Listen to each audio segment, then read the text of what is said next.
ஒன்று குறிப்பேடு அதிகாரம் 20 இரபாவின் மேல் வெற்றி. ஓர் ஆண்டு கழிந்த பின் அரசர்கள் போருக்கு புறப்படும் காலம் வந்தபோது யோவாபு ஆற்றல்மிக்க படையோடு சென்று அம்மோனியர் நாட்டை அழித்தார். பின்பு இரபாவுக்கு சென்று அதை முற்றுகையிட்டார். தாவீதோ எருசலேமில் தங்கிவிட்டார்.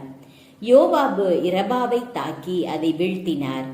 தாவீது அவர்கள் மன்னனின் தலையில் இருந்த மகுடத்தை எடுத்துக்கொண்டார். அது 1 தாலந்து பொன் எடையுடையது. அதில் ஓர் இரத்தினம் இருந்தது. அதை தாவீது தம் மகுடத்தில் பதித்துக் கொண்டார். மேலும் நகரில் நின்று ஏராளமான கொள்ளை பொருள்களையும் கொண்டு வந்தார்.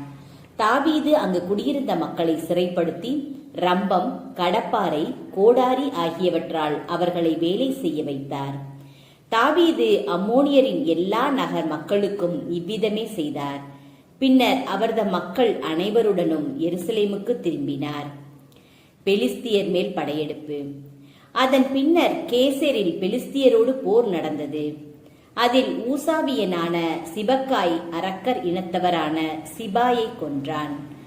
இதனால் பெலிஸ்தியரும் அடிபணிந்தனர். மேலும் ஒரு போர் பெலிஸ்தியரோடு நடந்தது. யாயீரின் மகன் எல்கானான் இத்தியனான கோலியாத்தின் சகோதரன் இலகுமியை கொன்றான். இவனது ஈட்டியின் பிடி தறிக்கட்டை அளவு பெரியதாயிருந்தது. காத்தில் மற்றொரு போரும் நடந்தது. ஒவ்வொரு கையிலும் காலிலும் 6 விரல்களாக 24 விரல்களை கொண்ட அரக்கர் இனத்தவனான நெட்டையன் ஒருவன் அவ்வூரில் இருந்தான். அவன் இஸ்ரேலரை பழித்துரைத்தான்.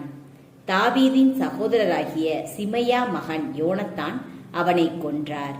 காத்து ஊரிலிருந்த அரக்கருக்கு பிறந்த இவர்கள் தாவீதாலும் அவர் அலுவலராலும் சாகடிக்கப்பட்டனர்.